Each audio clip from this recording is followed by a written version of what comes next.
Welcome, everybody. Welcome to our 5th annual Roundtable, Careers in Art and Art History. I'm Loretta Yarlow, Director of the University Gallery. It's been a great pleasure for the University Gallery to collaborate these past 5 years with the Department of Art, Art History, and Architecture in offering these panel discussions and inviting experts in the art world, such as Trevor Smith and Jonathan Greenberg, to UMass to talk about the specific nature of their profession. These guest speakers have been providing an overview of career options in the museum field, as well as frank discussions of the challenges of working in museums today. And the theme of today's roundtable is Collecting for Today's Museum. Our distinguished speakers, Trevor and Jonathan, will discuss one of the most critical issues affecting the art world today, the building of collections for public institutions.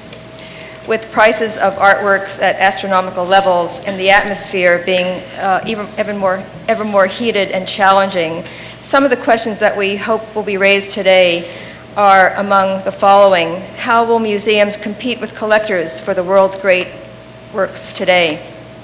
What strategies are institutions using to survive and thrive? As seen from the perspective of the museum, the private collector, and the auction house, what symbiotic relationships are being built among these sectors of the art world? And how have boundary shifts in museum collecting, private collecting, and auction house practices caused the growth of hybrid art organizations and blurred the traditional boundaries, such as private collectors who open their own museums, or museums that join together to form a consortium in order to purchase works of art and jointly own them, or museums that cultivate relationships with collectors in order to purchase works of art for the public institutions, and auction houses that acquire and run commercial art galleries.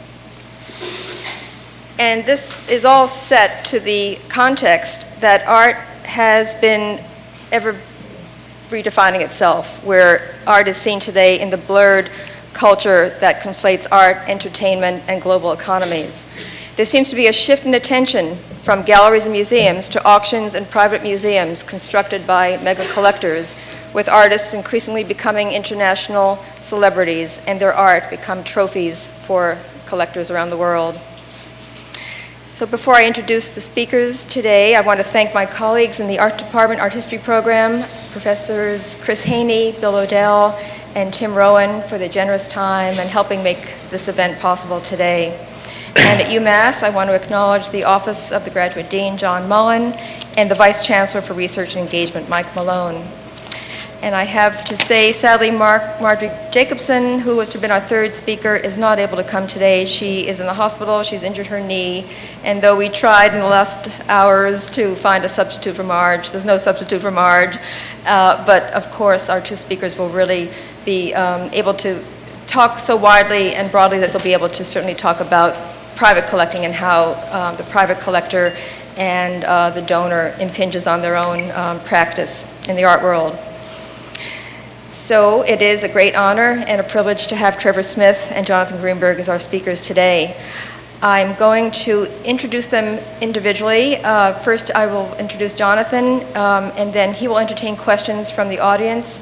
Then I'll introduce Trevor and separate questions to Trevor, and then we'll try to open it up between themselves and then have a more sort of open discussion. And so please be vocal, and we will probably want to ask you to speak loudly if you do have a question, and I will repeat it so that we, on our videotape, can have that recorded.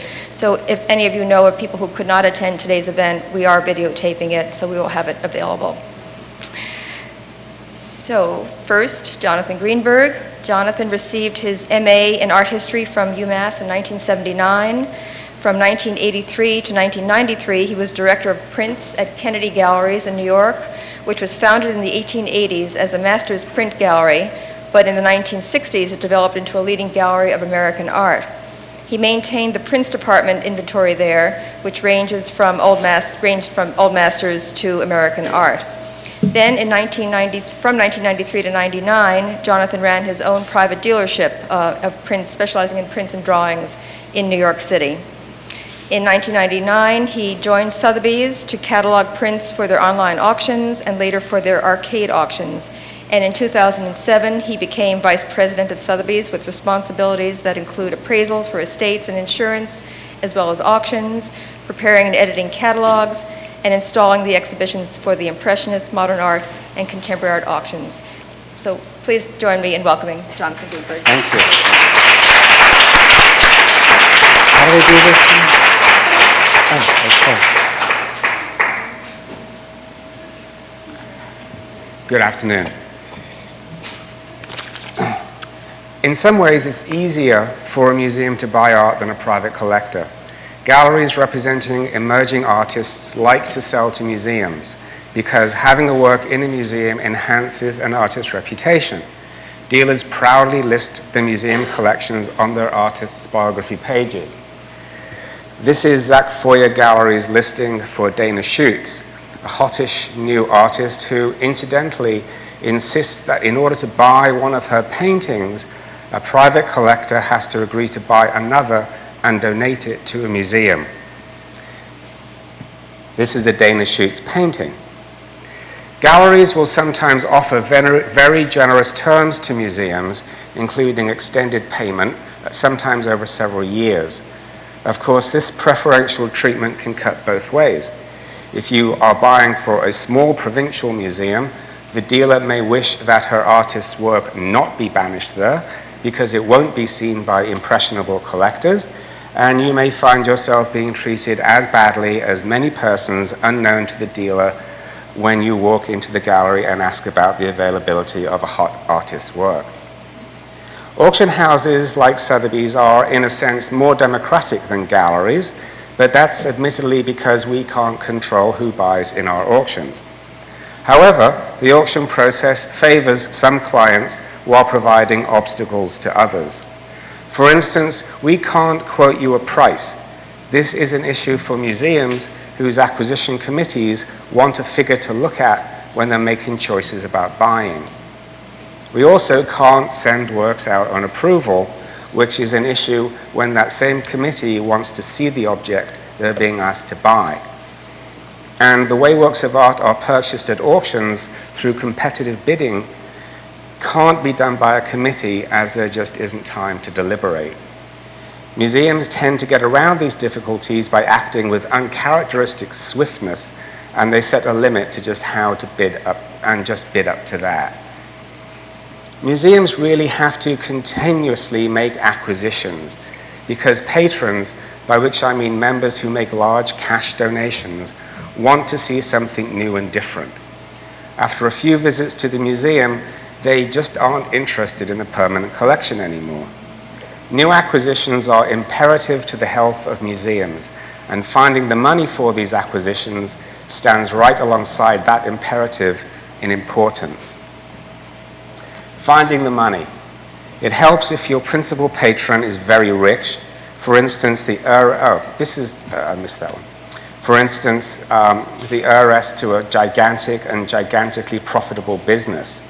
Take, for example, the Walton Family Foundation, set up by the owners of Walmart.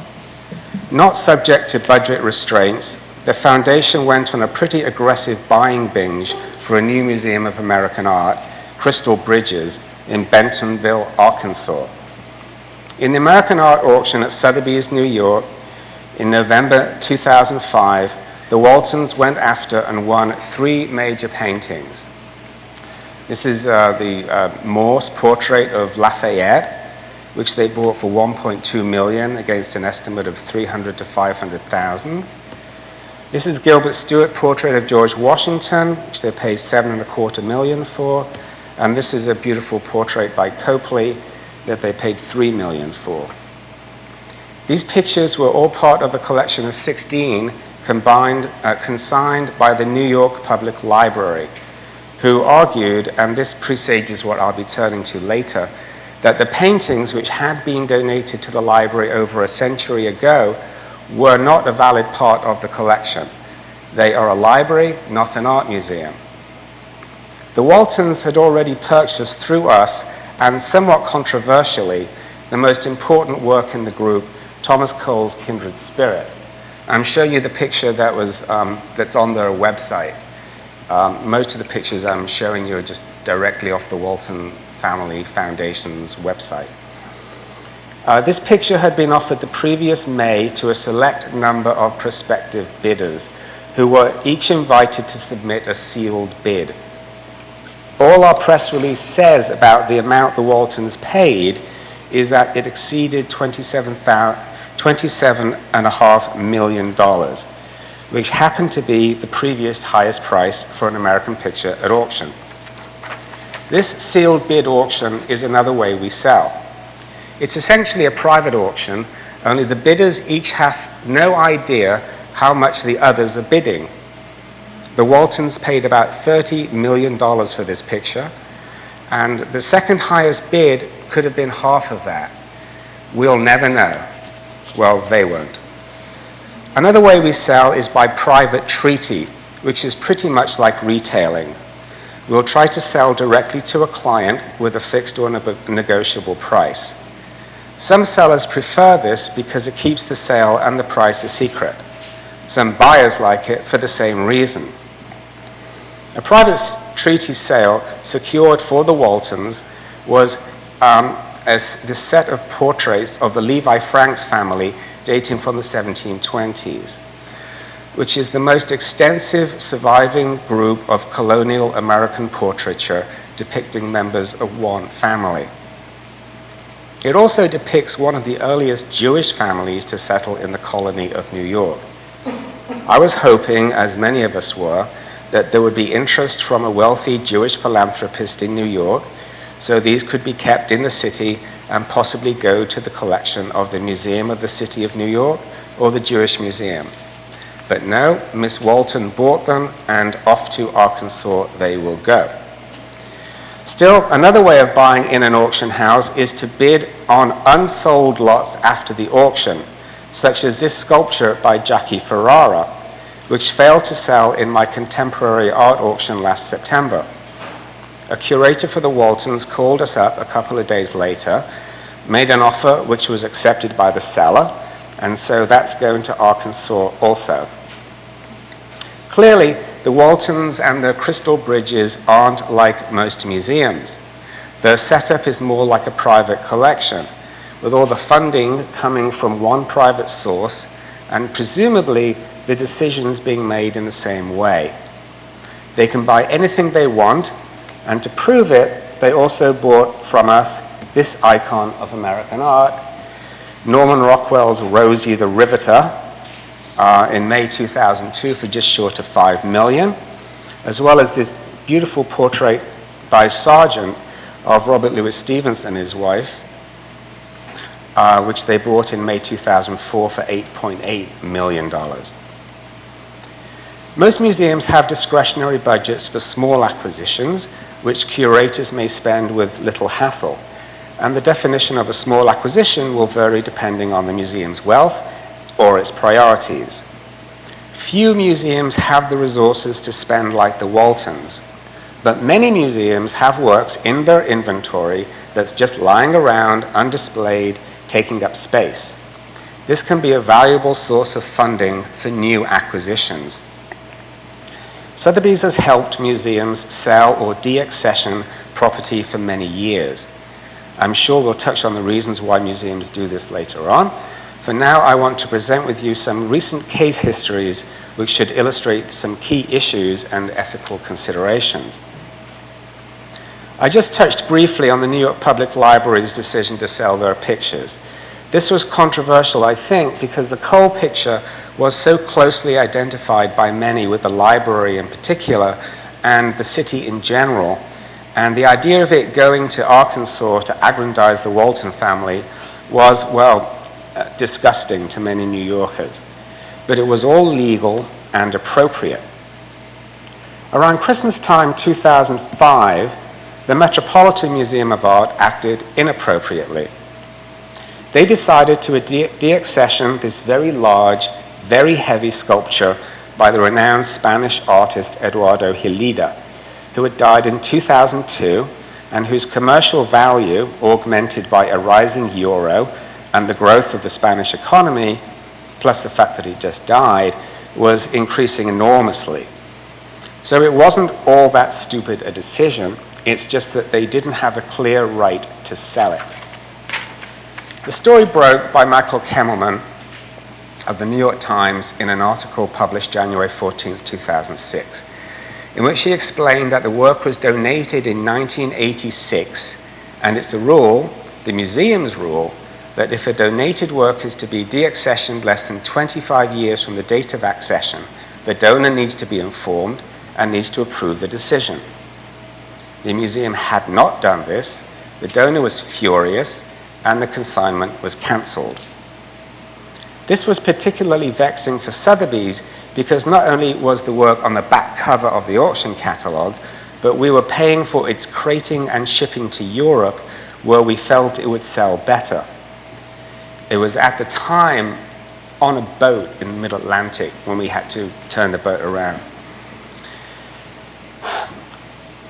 It was a very costly lesson for us in how not to sell a deaccessioned work of art from a museum collection. This opened up a whole new issue of deaccessioning to the public. You'd think if you weren't involved in the art world that this was a new thing, a fresh example of how the art market is corrupting the chaste art world of museums, scholars, and curators.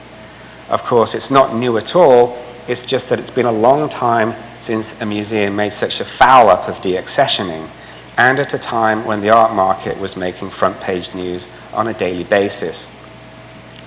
The following year, with lots of help from Sotheby's, the Albright Knox Art Gallery in Buffalo had a very different experience. Although the museum was conceived as a museum for contemporary art, in 1941 a fellow named Arthur B. Michael, who lived in Newtown, Mass., donated an impressive collection of antiquities to it. When the museum really couldn't see the point in preserving this collection anymore, but needed new funds to keep buying contemporary art, they decided to put it up for auction along with some old master paintings, and Sotheby's won the consignment.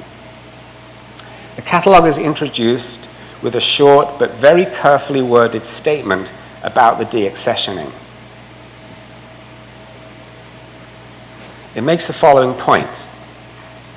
The collection is not consistent with the mission of the museum, which is to acquire, exhibit, and preserve both modern and contemporary art.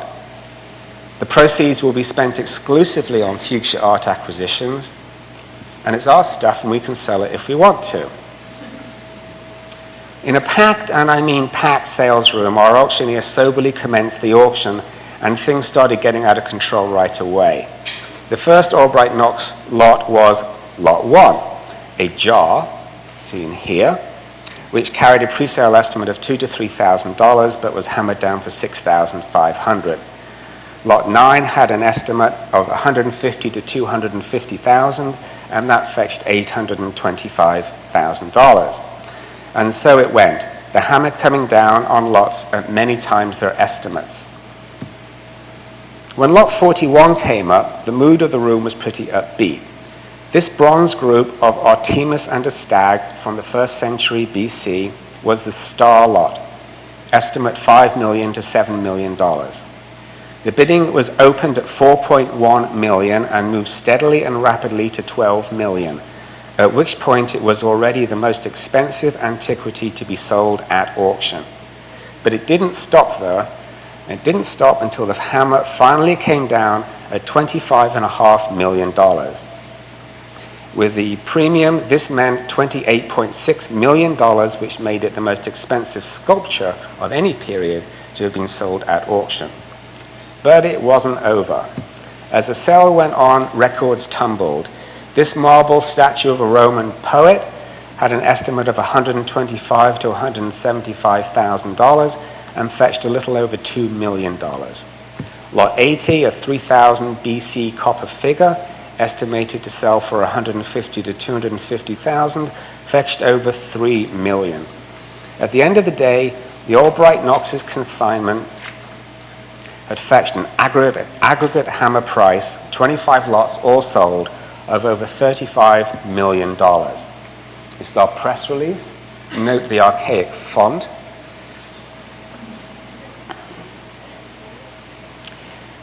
$25 million. The auction was an all-round success, and every consignor did well, and almost every lot sold.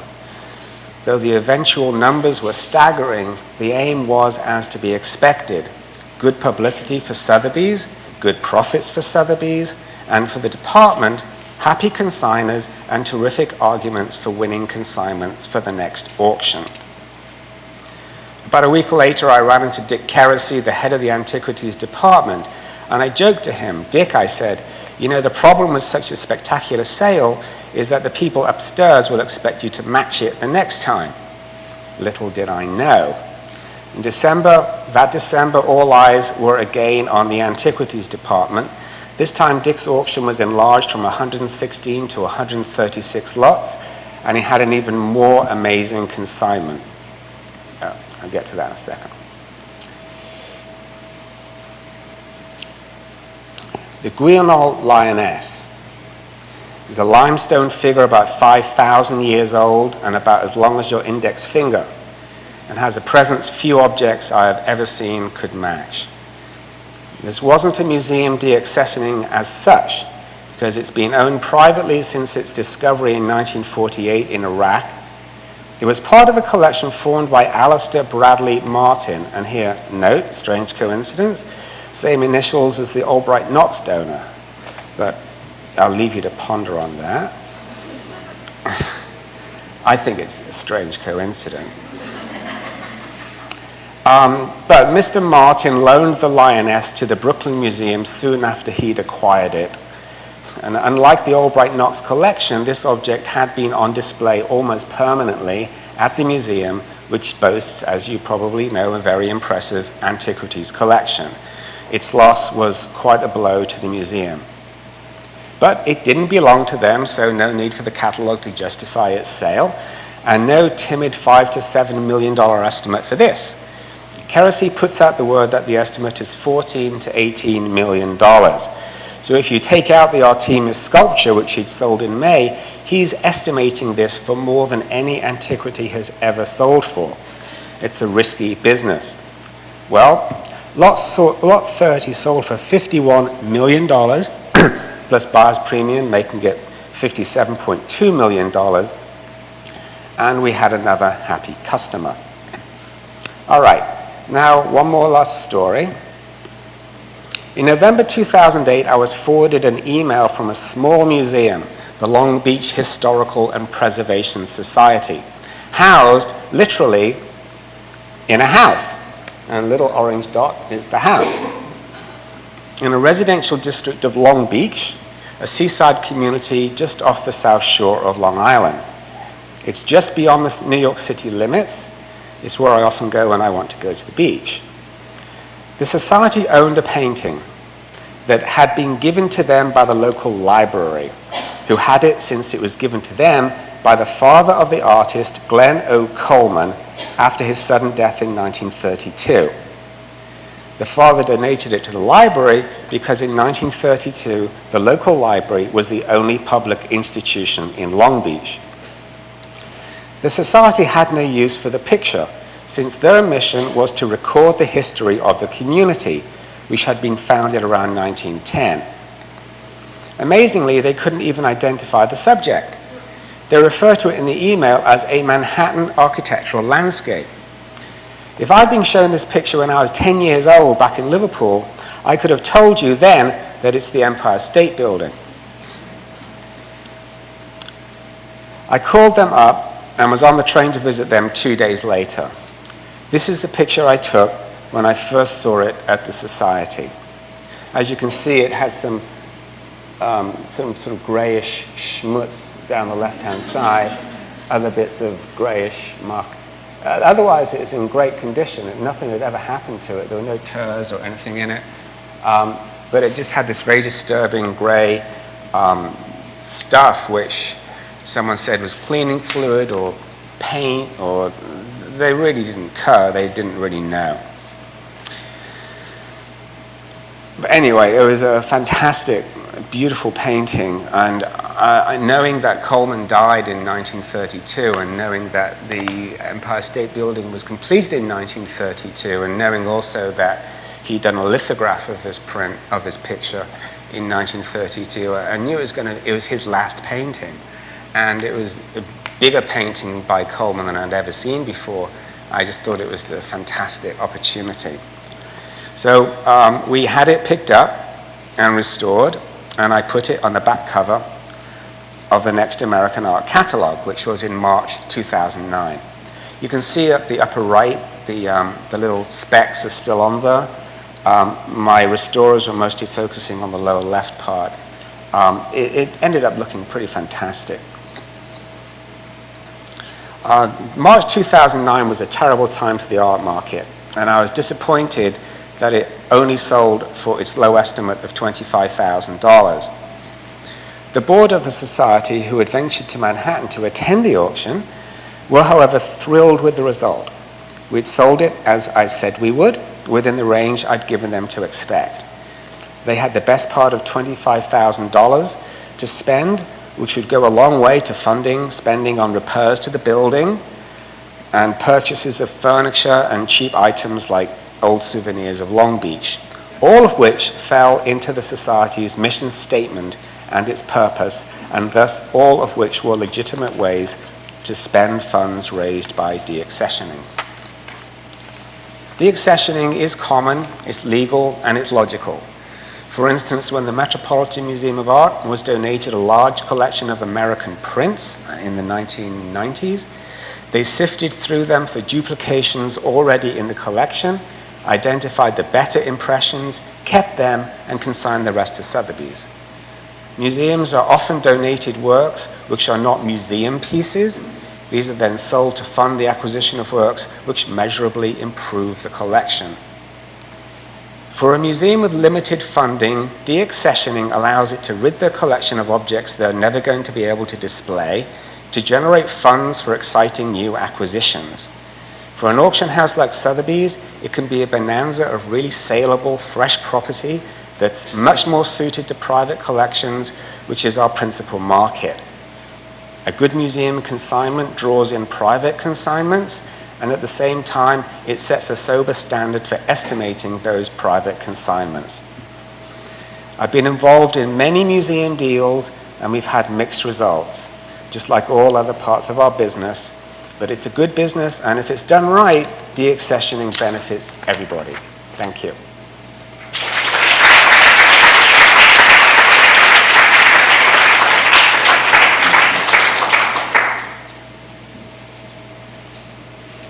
Okay. Thank you.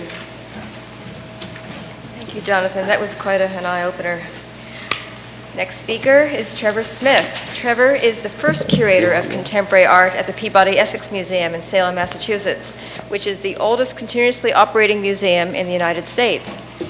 Prior to joining the Peabody Essex, Trevor was curator in residence at the Center for Curatorial Studies at Bard College, where in 2006 he co-curated the inaugural exhibition at the Hessel Museum, which is the teaching museum on the Bard campus.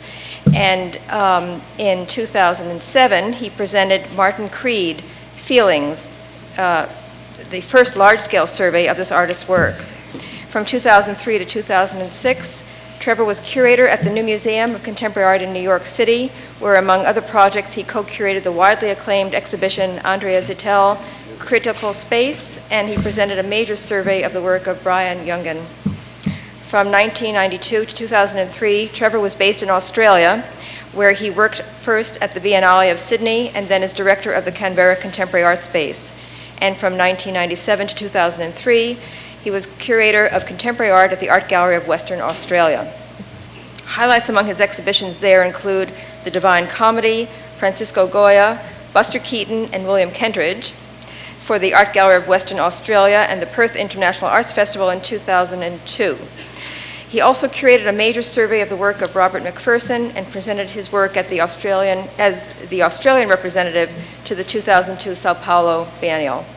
He's produced over 50 exhibitions and is published widely in exhibition catalogs and journals in North America, Europe, Australia, and Asia. And Trevor has just mentioned to me that a year from now he'll be the curator of the Singapore Biennial. So lots of world traveling and finger on the pulse with a lot of wonderful artists. So please join me in welcoming Trevor Smith.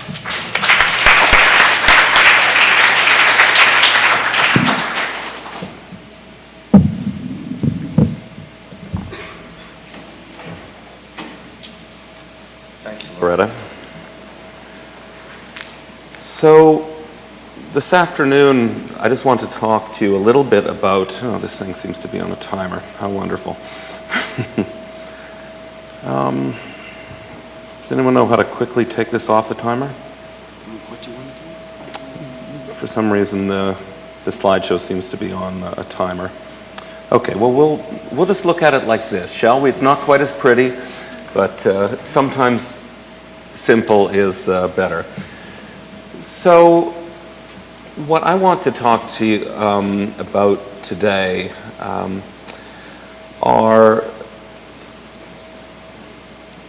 want to think a little bit about the larger creative ecosystem within which I'm operating as a curator. I've sort of had the good fortune to live and work in a lot of different places and a lot of different kinds of institutions, from large collecting institutions, historical museums, university museums.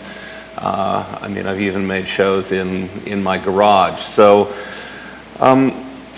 one of the things that we talk about today is the idea that the contemporary art world is a global art world. It's really a kind of an arena for a global dialogue to take place. And I've had the good fortune to spend much of my career not in New York or London or Paris, but actually in places like Sydney and Perth and now Salem, Massachusetts. And why would that be a good fortune? One of the things that I think can happen when you're presented with opportunities to work in places like this is that you begin to look very carefully at the particular context that you're in and the kinds of relationships that you're going to form. Building a collection is really about manifesting a value system. It's about, for a museum, it's about defining their place in the world, how they imagine what their relationship is to these various movements, to different developments not only going on in the town where the museum happens to be, but looking selectively in different places. And so in the late 1990s, I was in Perth, Australia, and beginning to work on developing the next phase of an international contemporary collection for them. And at this time, the museum was very interested in positioning itself on the Indian Ocean rim. It was saying, the rest of Australia is talking about the Asia Pacific. Of course, the States were not so much using this kind of language, but it was very big in Australia at the time. To really interrogate what it might mean to be in that place in the world and have the neighbors that you have. And so because of that, even though, of course, it wouldn't have been my first instinct, let's say, to go looking in South Africa or India for artists at that point, knowing perfectly well there were artists there, because there's always artists everywhere. But because of that kind of institutional vision, if you will, it gave me a lens through which to think about the possibilities that lay outside the Euro-American axis. And one of the first artists that I was able to work with was a photographer called David Goldblatt, who I understand that you'll be seeing here next year. And I was in the fortunate position of being involved in commissioning his very first color work. This is a photographer that had a 50-year career that was absolutely central to the development of photography in South Africa, who is understood today, I think, by most of us as the preeminent photographer of the apartheid era. And when I came to work with him, he sort of felt like he'd lost his subject. You know, it's the late 1990s, it's after Mandela's been released and we have the first elections. And we said, no, David, you haven't. We think that, you know, really what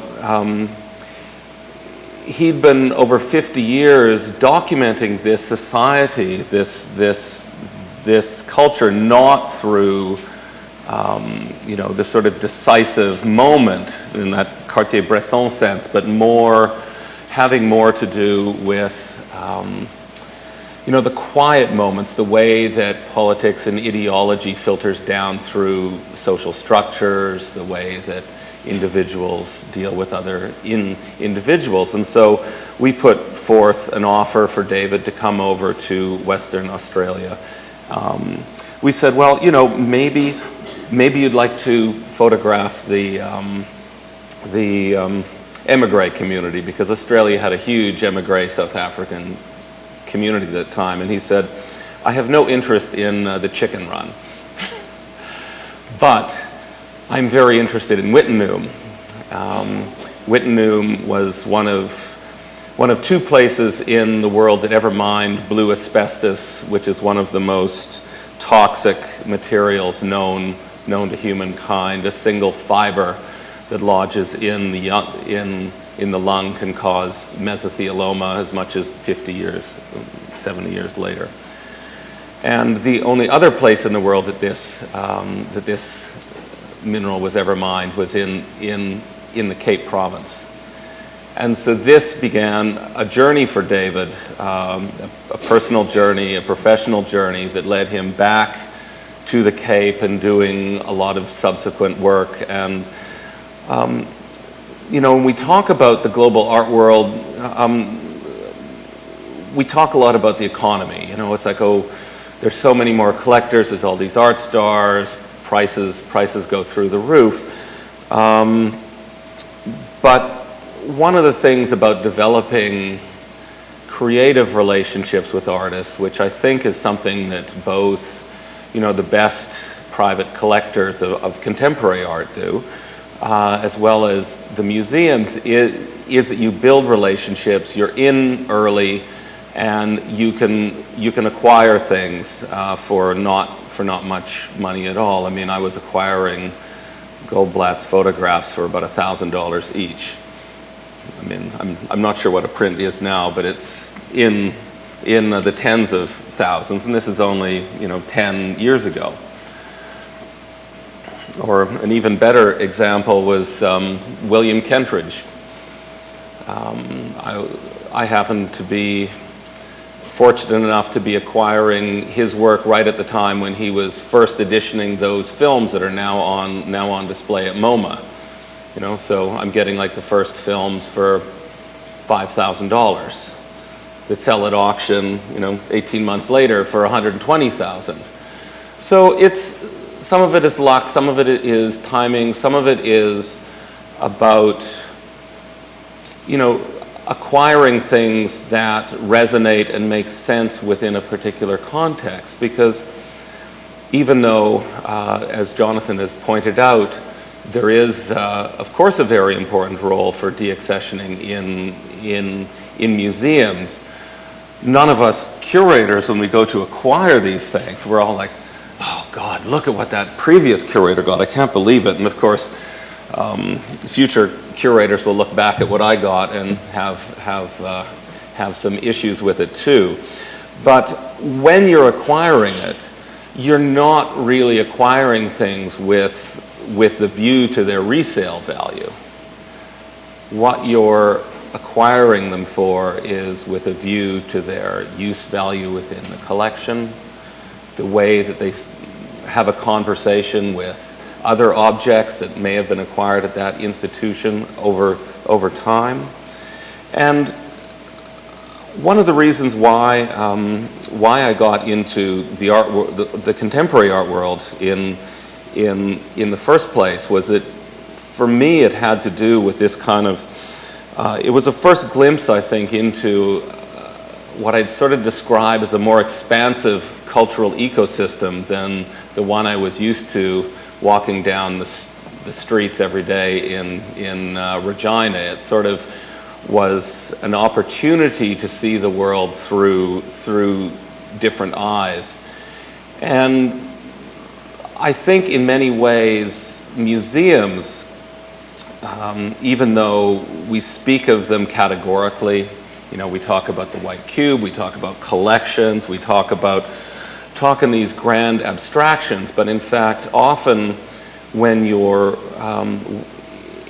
if you find yourself with the opportunity to either work within the framework of an institution or within the framework of a private collection, I think the task is very much the same, which is to create a context and an environment within which, for lack of a better term, you can keep the work alive. I realize that in private collections there may be many, many other reasons to be collecting, but a lot of what I'm doing up at the Peabody Essex Museum right now also very much has to do with thinking very closely about the particularity of this institution, you know, the fact it's founded in 1799 by America's first global entrepreneurs, the people who opened up the China trade in competition with the English, the way that its collections as such then are not just describing other cultures, but about trade and exchange and translation between cultures, and that then becomes a kind of a problematic and an opportunity and a structural model for the way that I might focus my attention in terms of decisions that I'm making to acquire things or to work with things. Because of course, we think of the collection as just the objects, but I think that, you know, museums collect many immaterial things too.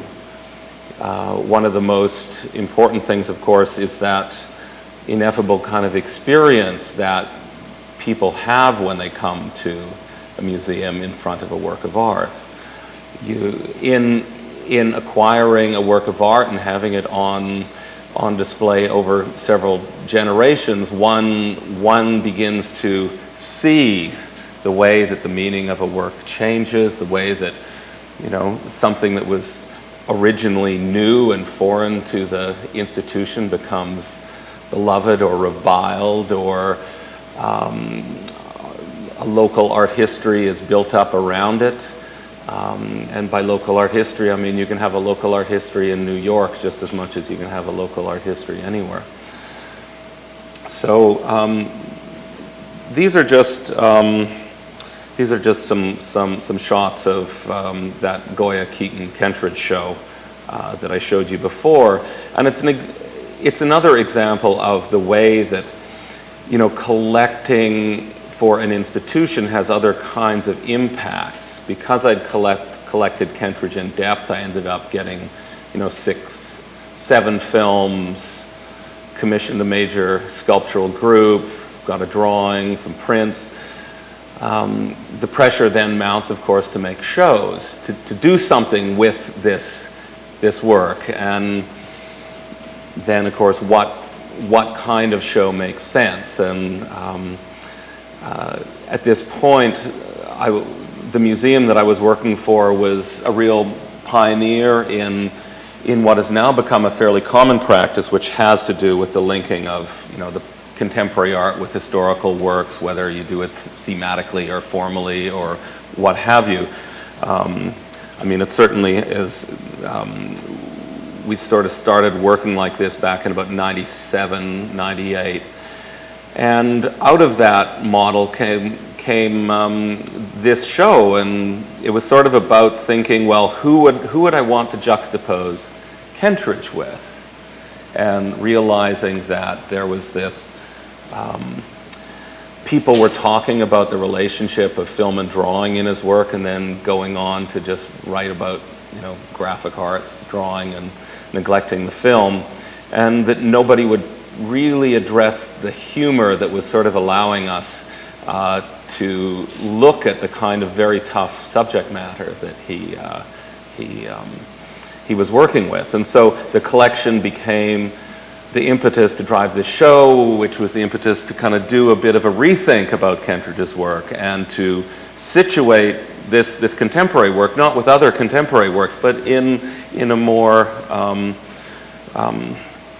long-range conversation through time. So I think that, you know, when we talk about museums collecting, these are some of the other layers to the story and the kinds of opportunities that roll out from that. You know, because I'd collected early, there's a relationship formed, there's a bond of trust, and when you propose an idea like this, it's not coming out of left field. It's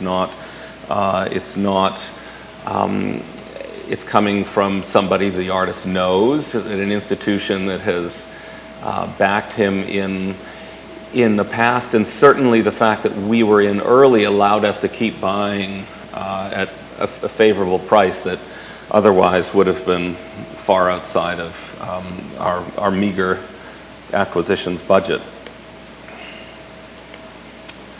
So to move forward to another kind of example of how museums are working together to acquire major works.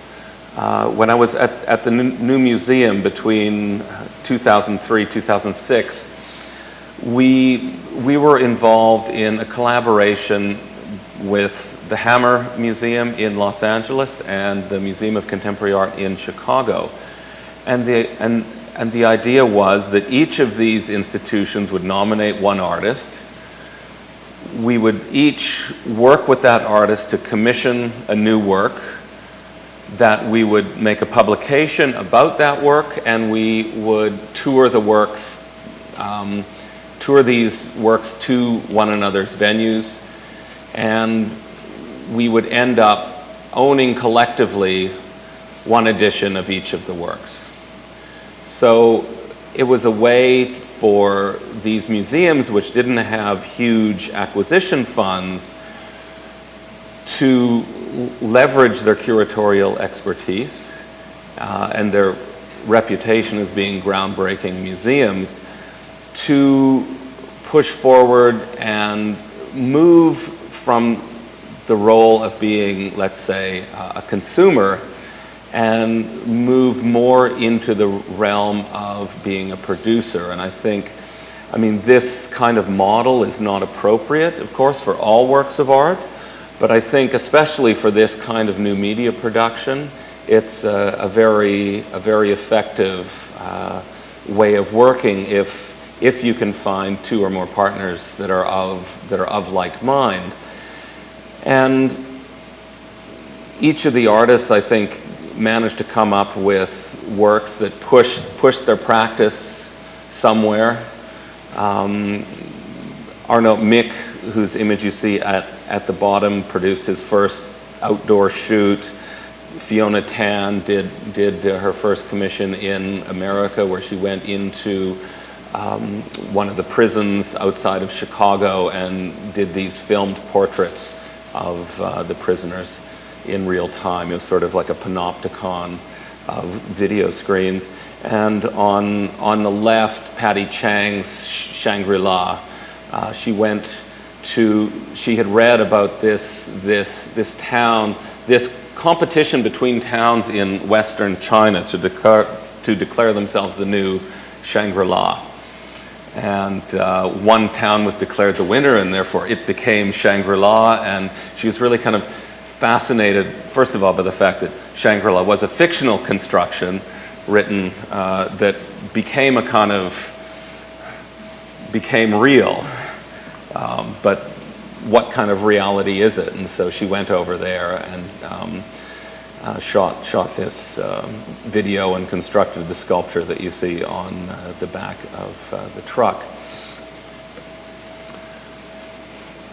Now, one of the things about the terms of the debate that's going on right now about, public institution and private collectors as if they're sort of in some form of opposition to one another seems to me to be a little bit short-sighted, because at the end of the day, most of the works in American museums come from private collectors. They might not enter this year, they might not enter next year, but in the long arc of time, these works do resurface back in the public realm.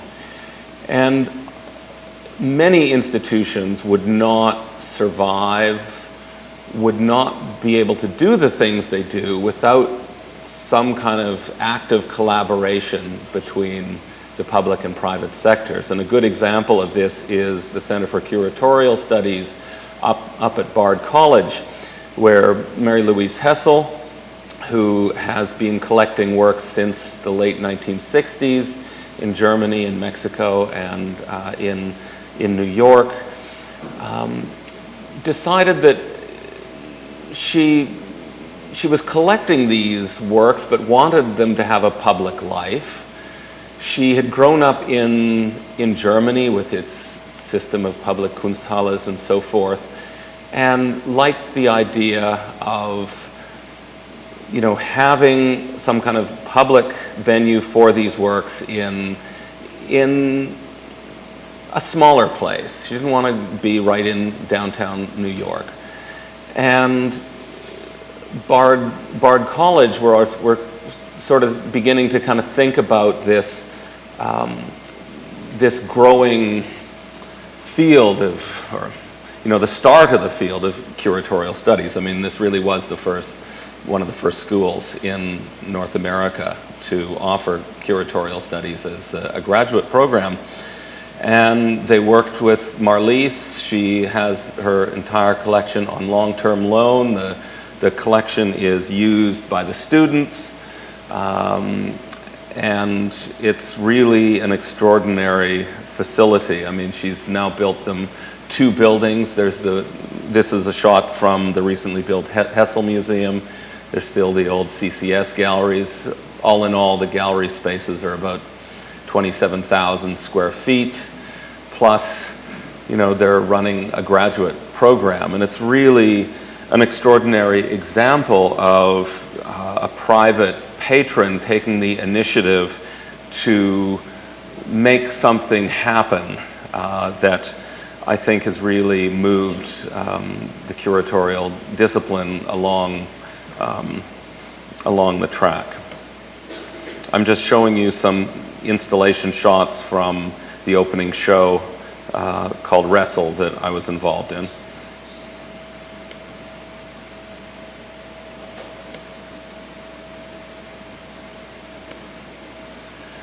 But you know, there's one other form of public-private partnership that I think certainly has been central to my career as a curator and central to my practice building collections. And I've already talked about it, which is the artist. You know, the museum is a public institution, the artist is a private individual. And often, you know, artists, even more so than collectors, often have extraordinary visions for their work, for how their work can be displayed, can be activated. Donald Judd, back in the 1980s, wrote an essay in which he was decrying, as he often did, the state of contemporary art, and was kind of complaining about how in America's museums we have all of these museums around the country, but it's always freshman English. You know, it's like one example of this, one example of that, one example of that, one example of that. And so he set up a couple of institutions for himself, which were about not only the display of his work, but display of other individuals' works.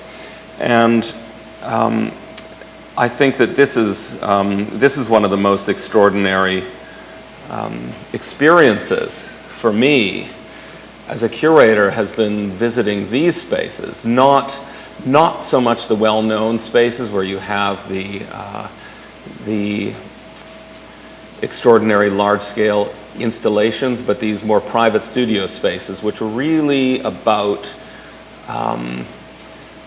thinking spaces. They're about the artist thinking about his relation to art and culture all the way out. Not just his peers, but his peers through time. And the kinds of experience that you can have with a work of art once you get out of this, I mean, this is still trophy hunting of a kind, but it's of a very elevated kind, and it sets a very high benchmark for me as a curator. I mean, he's set up this still life of a set of his espresso cups, a Wiener Werkstatt bowl, and pitcher, and a 12th century Iranian bowl, kind of sharing a conversation about form, a conversation about making, a conversation that goes on through time, a conversation that is renewed by each generation that comes along. And this is a kind of a conversation that I'm interested in trying to develop, in a sense, when I go to acquire a work of art for a collection that I'm working with, for a museum that I'm working with. You know, I'm thinking about trying to find artists and trying to find works of art that can bring things alive that are already there in that collection, and with that collection can maybe bring some new points of view to that artist and their work. Because I think that in an ideal world, it's a kind of an ecosystem that travels in many different directions at once, and can then offer up a kind of unique experience and a unique opportunity to the viewers, to the visitors to the museum, who come, of course, to look at art, to perhaps see what it's all about. Perhaps they know a lot about one area, perhaps they're passionate visitors, perhaps they're not. But they've come because they're interested. They've come because, you know, they want to have an encounter of one form or another. And these kinds of questions today are really foremost in my mind as I think about, you know, beginning to create a collection of contemporary art for the Peabody Essex Museum. In fact, I don't really even think of it as a collection of contemporary art. I just think of it as a collection. And the less we think about it being contemporary art or not, probably the happier I am, strangely enough, coming from a curator of contemporary art. But perhaps that's enough food for thought now, and we can have a conversation. Thank you.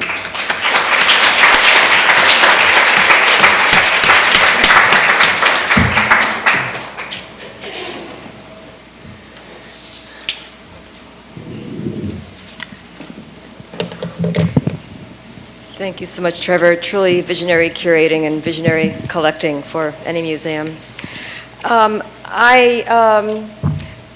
Still reeling from these two talks, so wonderful.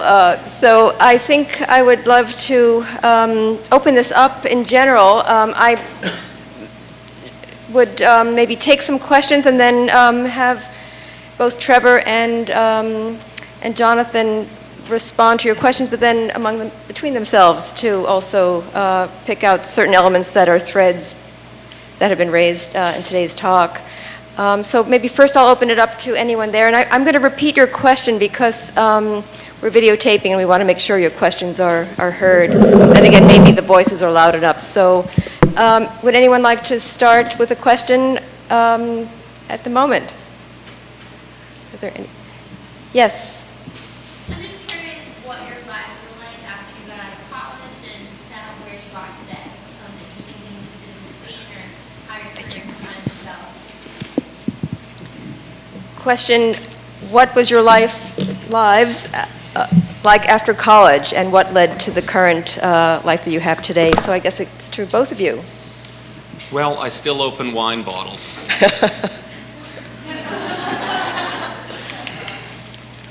You know, yeah, I was a waiter for a number of years, but I actually started curating before I left college.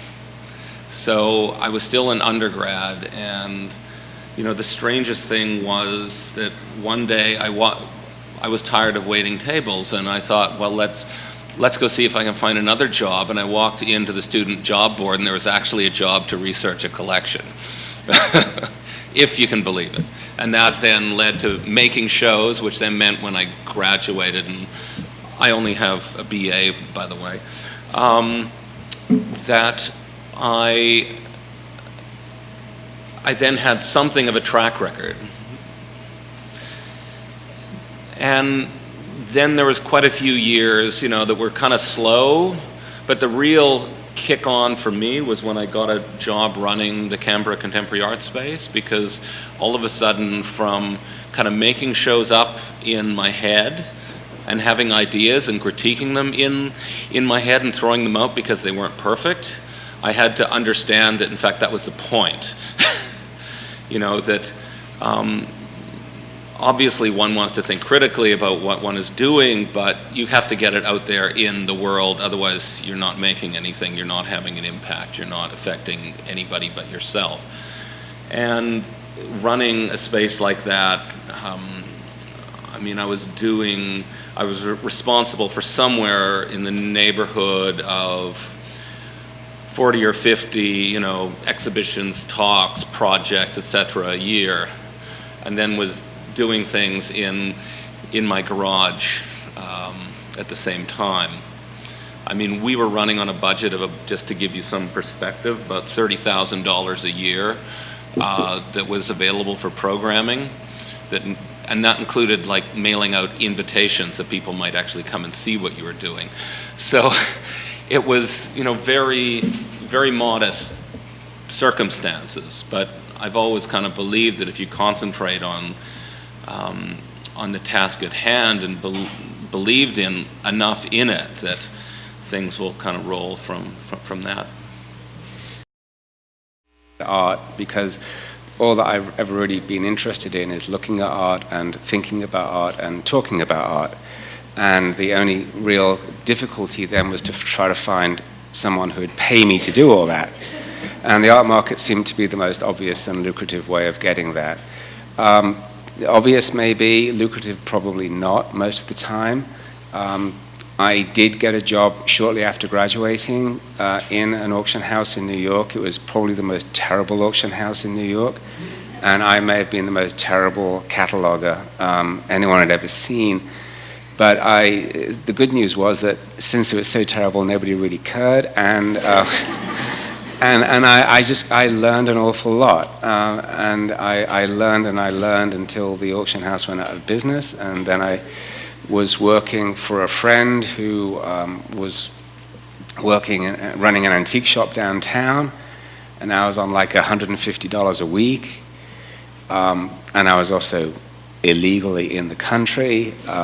But I didn't want to do anything else but be in the New York art world, and I just stuck it out. And there have been some very thin times and some much more stimulating and interesting times. But how I got to be in the business was just basically because there was nothing else I figured that I really ever wanted to do.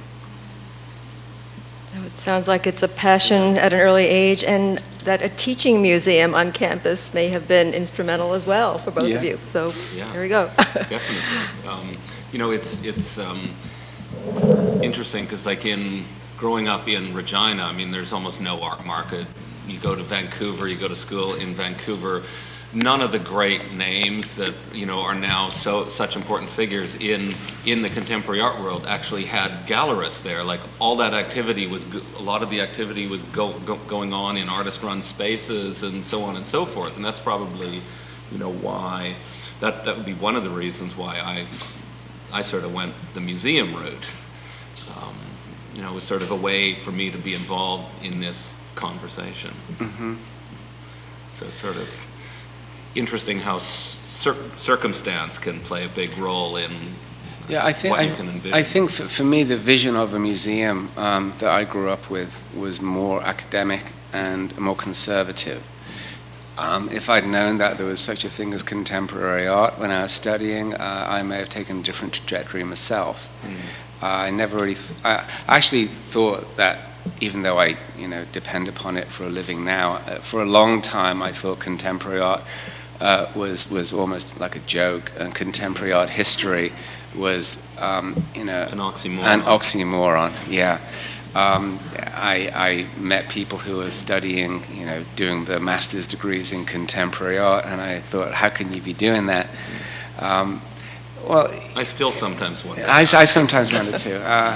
But I remember very well having a long conversation with an art dealer called Holly Solomon, who was a wonderful, well, she wasn't a wonderful dealer, but she was a wonderful person. Absolutely. And she was actually trying to get me to be the director of her gallery. And, I thought, well, but it's all this contemporary art stuff, and what do I know about that? And I asked her, what she thought her role was, and she said that my job is to make history. That what we do in galleries and using museums is we actually create historic moments that then become, art history. But she's at the sort of seminal moment of creating it, and that was really the first time that I got a light bulb that contemporary art had a vision, had a purpose, and had an important role in the destiny of what everyone here is studying today, which is art history. But it's still I still find contemporary art as somewhat of an elusive thing to chase after.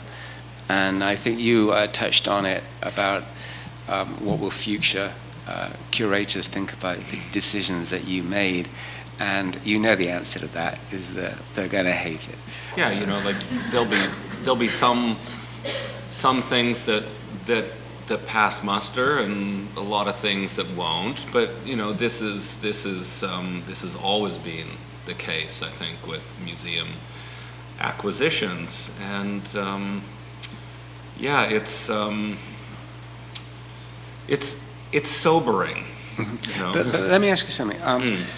If you're making all these decisions about acquisitions within certain parameters, but you've got an overall museum mission, but ultimately they're your decisions. Do the acquisitions then become stamped with your personality, and do you then offer a particular perspective for the destiny of that collection moving forward? And is that something on your mind when you're doing it? I think that the historical record would say yes, that it's very clear that institutions are marked both by their periods of great and productive and creative activities, and some that are just they sort of went to sleep. Do I worry too much about it? No, because I don't really have any other way of going about it. Like, I have no way of getting outside of my own skin. My only way of, to some extent, getting out of my own skin is to carry on a very close dialogue with what I think that accumulated value set of the institution is. Which is, of course, informed by its current mission statement, but in the case of something like the Peabody Essex, it's also informed by 200 years of acquisition activity. And it's a really extraordinary and rare opportunity to be able to build a contemporary program at such a, august institution, basically from the ground up. So rather than, building a contemporary program that sits like a bolt on Frankenstein's neck that is purely about my taste, what I'm trying to do is I'm trying to build a program, and by program I mean both exhibitions and acquisitions, that is built from the whole cloth of the institution. Its history, its ambitions, its mission. And one of the things that I'm very much conscious of is the rare potential in this instance that contemporary art could in fact become a kind of an institutional sinew. Because when you come to these historical museums, you want to see what people were doing in China, you can go to that room. If you want to see what people were doing in America, you go to this room. But where do you go if you want to have a kind of a conversation between them? This is kind of like a fundamental structural problem that historical museums have been working through for, I would say quite a long time, but maybe in earnest the last 10 years or so. The stakes of this have become much more clear, because the stakes are that, both modernism as well as contemporary art are, kind of founded in these in-between spaces, these spaces of transition, these spaces of translation, of trade, of exchange. And yet, you can go to our museum and you walk through a room of Korean art, and then you're in a room of Chinese export ceramics, and then you're in a room of maritime art, and then you go upstairs and you're in this incredible 1825 neoclassical hall that has kind of wunderkammers around the outside edge. And so you're kind of moving from island to island, and I kind of feel like, because the museum really believes in this idea of, connecting historical cultural production to contemporary experiences and ideas and emotions, that contemporary art can become a very powerful tool in this place. And by that measure, I actually think that this is a context where you will be able to come and see contemporary art and actually feel a sense of connection and resonance with other things in the museum. So it's not kind of floating around. That one of the reasons why contemporary art is sometimes so hard to get a grasp on is because we just have that one word for such an extraordinarily diverse range of practices, of intentions, of media, of scales, of relationships to culture and community. And so, I'm basically treating the museum like an ecosystem within which one might be able to reinscribe or meaning for our audiences. It's a rather long-winded answer, but that's interesting. Never mind. But I think that's where a lot of contemporary art is going as well. Some of the best of contemporary art, it's that sort of in-between space. So it'd be quite fascinating. It's not the late 1970s anymore. I mean, the argument is not about space. The argument is not about being abstract versus being representational, or being conceptual versus being physical. The real issues in contemporary art today very much have to do more with questions of audience, public, for whom, by whom, and drawing these kinds of connections. And so this is a very interesting crossover as well with the contemporary museum field's obsession with audiences, with who are they serving. And so we're actually in a very different point in time now than we were 30 years ago, when, the birth of what I would kind of call, even though there were earlier examples, but let's say the birth of so many of the institutions that have become, full-fledged museums of contemporary art today were founded, and they were founded in this kind of schismatic moment. It's like Martin Luther nailing the theses on the cathedral door. That the struggle at that point was to get the specificity of contemporary art taken seriously. Today, this is not the problem. In fact, it's quite the reverse. We have a surfeit of these kinds of white cube spaces where you can see anything in isolation. And I think what's really missing in terms of the public's engagement with contemporary art is like an understanding of like, why the hell did they do that? Or, what an extraordinary idea, but where did it come from? And I think that historical museums today are at a really privileged position to be telling some of those stories. Do you think that the contemporary museums may be in developing like bigger stories, that they may be drowning out the individual messages that individual artists have, and that they're presenting the public with, this is contemporary art of today as an overview, without really allowing individual artists' expressions to emerge? I mean, I'm so fed up of hearing how many artists don't conveniently define any category and that they're their own sort of artist. But because I think all artists sort of are like that. And if you're spending all your time trying not to be like other people, well, that's some kind of creativity, I suppose. Kind of solipsistic, isn't it? But do you think that when you're putting, as a person that has to curate and manage and, as it were, wholesale package the contemporary art experience, is there a risk that individual artists' voices are getting drowned out? I think that there's some concern currently about, let's say, less spectacular artists being drowned out. I mean, it's quite clear that for the most part, the artists that are becoming the big stars are the ones that have some relationship to, a certain career model that's based on like a kind of a star system and annexing the media world. And of course, often the subjects are drawn from the media world, and so it ends up being a kind of quite a closed loop.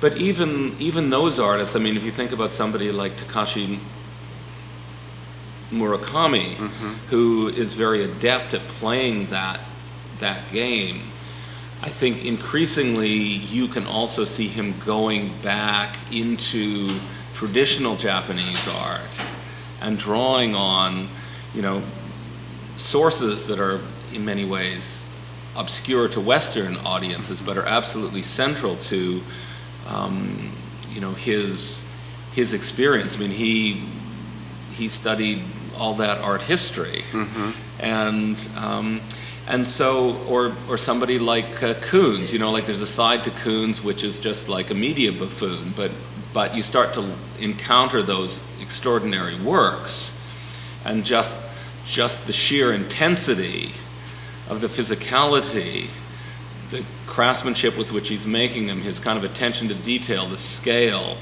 they're like really extraordinary, uncanny objects. And for me right now, the crisis is not so much with artists, but with a kind of the critical reception that within the popular media, there's a limited number of narratives that are available if you want to get on the 6 o'clock news. And I think in terms of the more, let's say, critical writing, often retreats into a kind of an academicism. And I'm very interested in trying to find ways to, interface these works of art with other kinds of voices. I'm very interested in, people coming to works of art with their instincts You know, like we're kind of trained in many ways to check our instincts at the door. You know, it's like we're going to this special place where there's all this art history that you don't know about. But of course, one of the wonderful things about contemporary art is that they're operating, you know, with the same 24-hour news channels that we are. They're probably having the same struggles with their private lives that we all are. And I really think that, you know, sometimes people come in not knowing anything about contemporary art per se, but they come in, everybody comes in with a host of knowledge. I mean, most people are, you know, drowning in images. I mean, we're the most, you know, image-saturated culture that there has ever been. We're used to the idea of the placement of objects creating meaning. I mean, design is one of the sort of, you know, this whole fetish for interior design, and of course goes even deeper than that because, you know, from a very early age when you walk into somebody's living room, you know which one's Papa Bear's chair. you know where you're supposed to sit. And we find ways to communicate that, but these are some of the same things that, you know, artists are working with, that curators are working with. I mean, when I'm curating a show or putting things together, I'm very much thinking on that kind of very basic level. I'm thinking about scenography. I'm thinking about, you know, the kind of sequencing. I'm thinking about, you know, does somebody see this work when they come in, or do they see it when they go out? Do they see it in front of them? Do they see it beside them? And, you know, this isn't brain surgery.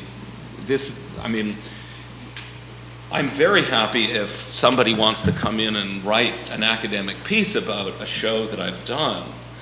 I think, you know, this is, you know, as you were saying with your conversation with Holly Solomon, you know, like, we're making history. Yeah. I'm not so concerned to be able to kind of articulate every academic nuance. I'm very interested in trying to talk in a language that is emotive, that connects to people's experiences and expectations, and working with that, because I think they're very powerful tools. Yes. In the making of history, what is happening in Latin America and Black history?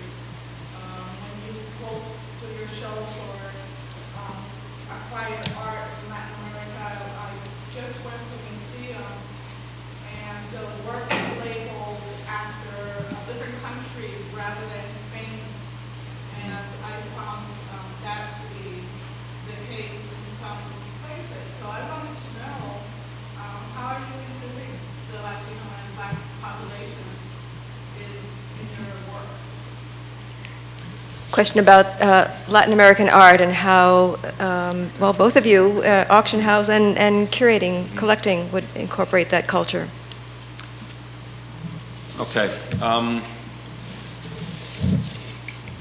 It's very clear that traditionally Black and Latin American art has been written out of the sort of standard canonical history books, and I think that this is something that is, you know, has been shifting. I think that museums like the MFA in Houston, the museum in Austin, even MoMA now, of course, are beginning to incorporate things. The difficulty with those kinds of institutions is that they have such a heavy investment in, you know, I shouldn't say those kinds of institutions, I say like MoMA in particular has a very heavy investment in a particular history, which has value, but it's not universal. I think that probably there are more and more institutions taking this up in different ways. My bet is that the institutions that will make this history come alive to a broader cross-section of people is not likely to be one of the major ones that we know now. I think it's something that will emerge out of people who are deeply invested in those histories. I wouldn't be surprised to see something emerge in Miami you know, because there's extraordinary private collections there that are, you know, really bringing this work together. So at my museum, you know, probably the histories of race and cultural difference and those kinds of questions that the museum has been much more focused on, I would say, would be Asia, which has its own set of issues. When I was in Australia, I mean, everything was being inflected in relationship to a growing awareness of Aboriginal art history. And in fact, to this day, I would say that the only international art market for Australian art is Aboriginal art. Yeah.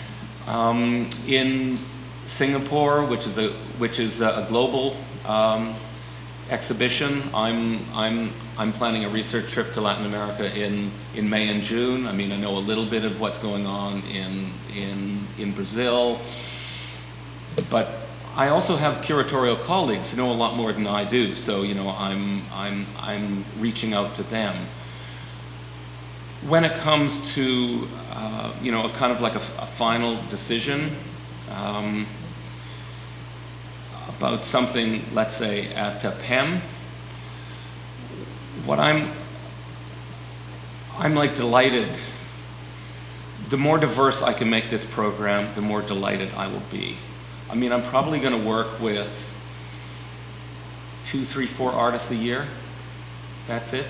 And the idea is that we, rather than having my project space, that I'll just kind of fill the room every 4 months, that we declare free trade zones somewhere in the museum. So I work with an artist and we declare a free trade zone, which means that the kind of traditional rules that might apply within that room change for the period of the exhibition.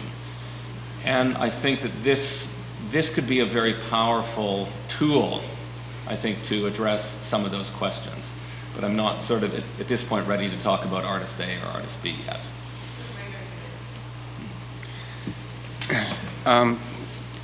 My side of it, as an auction house, we will organize auctions around the most effective way to sell the individual works of art.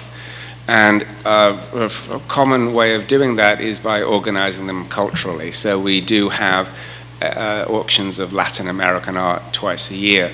We have auctions of increasingly, which we didn't have 3 or 4 years ago, Chinese contemporary art, a category which didn't exist 5 years ago in the auction house, and a couple of years ago was like $400 million worth of business for us. Similarly, what didn't exist 10 years ago was Indian modern and contemporary art as a category. It now has its own department. And that, just to break in for a second, that in fact I think was probably the impetus for my position being created. That about I want to say about 7 years ago, the Peabody Essex acquired the Hurwitz collection. Of contemporary, more modern Indian art, and to this day has the preeminent collection of that material in America. And that sort of got the ball rolling, and you know, many years down the road they got me. Anyway, these specialized auctions will ebb and flow depending on whether there's a viable audience for it. Russian art has exploded because there's just so much wealth amongst Russians that we've created whole Russian departments that just sell Russian art. Whereas 10 years ago, the same art was being split up into 19th century European sales, into European modern impressionist and modern sales, but now they've been segregated. And this has there's a certain ambivalence about this, especially among young contemporary artists. I was talking to a young Israeli artist, Adi Ness, who's a very sensitive and wonderful photographer. He'd been quite successful in Israel, and we were creating Israeli art auctions in New York instead of in Israel because of the Intifada. We felt it was too dangerous to have auctions in Tel Aviv, so we moved the whole operation to New York. And the second year that we did it, we had an Adi Ness photograph, which we sold for over $110,000. Now, this kid is like not quite 30 yet, and the highest price he'd ever sold a photograph for was maybe $30,000 retail. And his first response actually was to go absolutely livid with the DeVore Gallery in Israel that had made his reputation, and accused them of underselling his work simply because we made this big score. Obviously, it wasn't a score that went into his account because it belonged to somebody else. And this opened up a fairly big debate. Adi said, I don't really want to be pigeonholed as an Israeli artist. I'm an artist and I work internationally, and I want to be thought of as an international artist. But we pointed out, most of your collectors are Israelis or people sympathetic to Israel, and that's where your market is, and that's where we position these pictures. And the same goes for Latin American art. There are Latin American art is a very interesting issue because it's a much more established period. It's a much more established category than Israeli art, and there's a lot more of it. It has a richer, longer history, and it's more diverse because you have everything from Mexico to Argentina and every country in between. And many of these artists don't live in Latin America. They have, for many years, there have been important artists from Argentina and Brazil especially who lived in Paris and helped form the geometric abstract art movement, and under the umbrella of the Galerie Denise René made this an internationally important movement. And it just so happened that these people came from South America. Many of them went back to South America after Paris, and they created tremendous excitement and interest in geometric art in their native countries, stimulated other artists to become geometric artists, and created flourishing movements all across South America, which we are now happy to sell in Latin American art auctions. However, some of these artists are so important and so internationally important that they really belong in major Impressionist and modern sales, or they belong in contemporary art auctions. There's the artist Jose Padilla, who was from Cuba, lives in Miami, and we sell him in contemporary art. We also sell him in Latin American art, but we see where the pictures do better. And if they do better in Latin American, then that's where we're going to sell him. If they do better in contemporary, we're going to keep him in contemporary. So these categories have a way of evolving themselves because of opportunities and because what the market is telling us, or what at least we are reading from the market. I think this is especially the case with African American artists. Some of them, you know, their entire outlook is about the African American experience, and if there's enough of them producing enough good work that's on the market, then why shouldn't we do auctions of African American art? Our argument for that as Sotheby's is that, well, there isn't quite enough depth and scope in that field yet to have standalone auctions of African American art. But I think that's a good excuse to not do it and to sort of take the high road that people like Glenn Ligon and Dave Hammonds are part of the American debate. They just happen to be on the African American side of the debate, but so therefore they belong in contemporary art auctions because they're contemporary artists and they're dealing with contemporary issues. But there are auction houses which do specialized African American art auctions, and I think that I don't think they're as effective, actually, as having these wonderful works of art by, especially Glenn Ligon, who I admire a lot, interspersed with like Christopher Wall, and you get these wonderful dialogues going on, but you get this very specialized perspective because it's an African American artist commenting on these particular issues, but in the wider context. So we play it pretty much both ways, whichever way the buttered side lands on the floor. I think we'll take just a few more questions. Anyone? Tyga?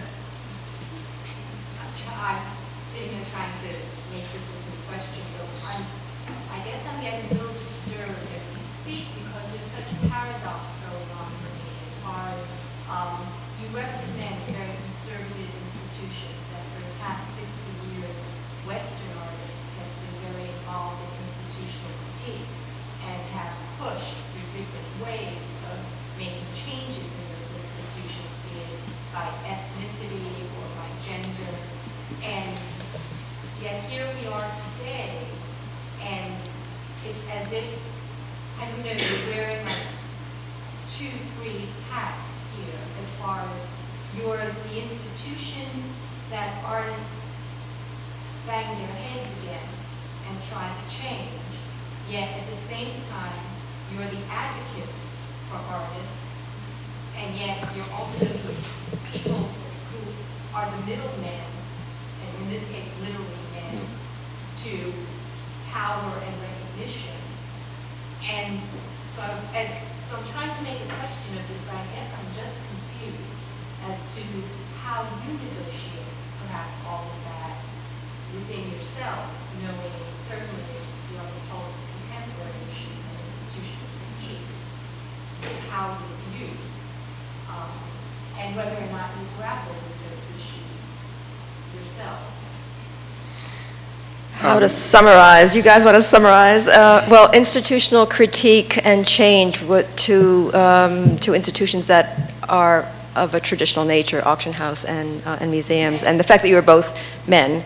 How are you dealing with these notions of change and because underlying this too is, I think, art history. The field of art history is an interesting place too, because there's connoisseurship that I think is also coming to great critique over the past few decades. And I think maybe a lot of future art historians are in the audience currently too, as far as what shifts are going on in that field to have a more non-Western, non-gold perspective. Anyway. Well, as I said in my last remarks, we have expanded not just the types of art that we sell in response to client demand, but the places that we've sold them. So we've been not only selling Russian art, but we've been selling it in Moscow. We've been selling contemporary Indian art and contemporary Arabic art in Dubai. We've been selling contemporary Chinese art in China as well. There's not a lot more we can do to respond to public demand than that, because that's what our business is, to sell art. I don't think it would be massively appropriate for us to tinker too much with the way art is recognized and understood by the public.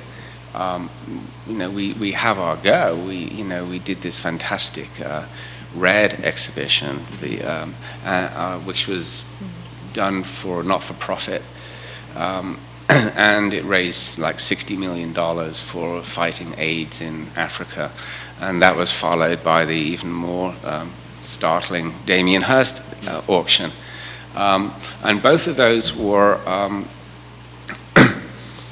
and both of those were interesting in a couple of senses, insofar as the catalogs themselves and the exhibitions that accompanied the auctions were really special and magnificent occasions to summarize contemporary art. The Damien Hirst exhibition and the catalog that accompanies it, no gallery could have put that together, and I don't think any museum could have put that together, certainly not in the time that we were able to turn it around, and certainly not with the cooperation of an artist like Damien Hirst. So that provided us with a really special opportunity to make some very big statements about the condition of contemporary art. Two things that we've done this year in Europe, we've had two very, very important exhibitions, auction sales. One was called the Zero Sale, and one was the Peter Stuyvesant Sale. The Zero Sale was an auction of a collection that was built around the movement called the Zero Movement, which is a pretty obscure contemporary art movement. Because we had an auction venue, an auction structure for it, and it was going to be a selling exhibition, we could afford to fund it. We could afford to fund a very good, well-written catalog with tons of really good essays by the right scholars, great color illustrations of every work, and present a history of the Zero Movement that I don't think's really been published before otherwise, and present an exhibition of it that was of a higher standard and quality than any museum could put together. And you know, the book's available, but also all the data is available for free online through our website. So I think that that's a huge, huge benefit that an auction house has been able to provide. Just a month after that was the Peter Stuyvesant auction, which is a collection put together by a tobacco company in Holland, mostly in the 1960s. And the idea was to bring art literally into the factory floor because it would make for happier and more productive workers. And they made a lot of cigarettes in those days, so I guess they did something right. But one of the things they did most right was acquire incredible collections of Cobra movement artists and the modern Geo artists, the people I was talking about a little earlier ago. So the Peter Stuyvesant collection then became a beautiful exhibition with a beautiful, very well-written catalog, the history of the collection, the history of all the artists, and the history of these two major movements. And again, they were events which I don't think a museum would have the opportunity to put together, and certainly would not have the resources to put together, and they would never have gotten the loans to do it. We were able to display these pictures because they were going to be sold, and we were able to display them in a lavish way because we knew we were going to get a lot of money for them and make a big profit. And it was worth spending the money on it to make it a special exhibition. That's a kind of logic that a business like ours can do, and it's a logic, unfortunately, that's not always available to a lot of museums. Yeah, and history makes strange bedfellows. If you'd have told me that I would be working at, even 5 years ago, if you'd have told me I would be working at one of New England's kind of oldest, most, in at one point, very conservative institutions, I would have told you you were out of your mind. That, just not at all interested. But, I'll just tell you a little story that when I arrived in Boston, the very first day I ever set foot in Boston, I got to my hotel room. It was for David Claerbout's opening at MIT. I get to my hotel room and I open my email, and there's an email from this headhunter saying, there's this job going at this museum, and we think you might make a good candidate. Can we talk to you? I thought, well, I've just turned myself back into a contemporary art curator. You know, as I mentioned before, I've worked for a lot of different kinds of museums, and you know, I was quite happy in New York and the hurly-burly. But you know, as this person talked to me, and they're saying, well, you know, it's a global collection. You know, and I'm somebody who is no real respecter of national boundaries for obvious personal reasons. I mean, I married an Australian woman, and I've spent half my life, it seems, on like planes going here or there or somewhere. And I don't believe that kind of art stops at borders. I don't think that art stops with gender. I don't think that art stops with class or race or anything else.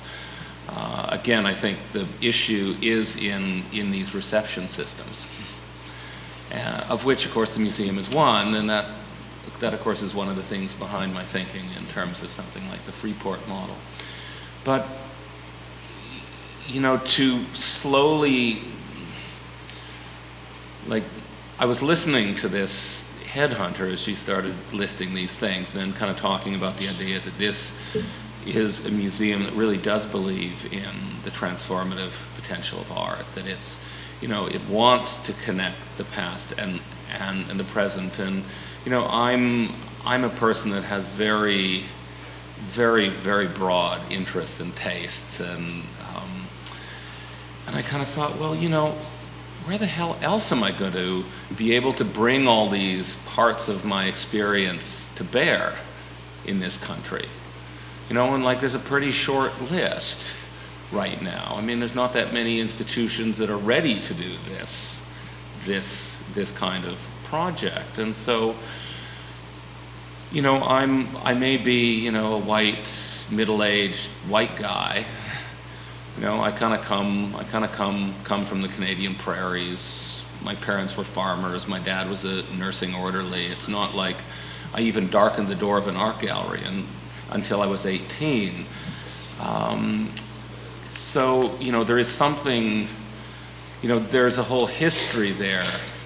You know, another generation of struggles that made it possible for me to be here, even if, you know, I come with the face of, you know, the old face.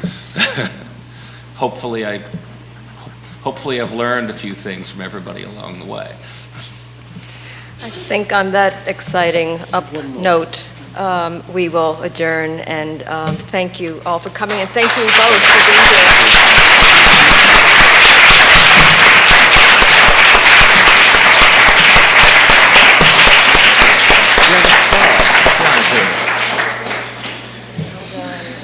Very inspiring, both of you.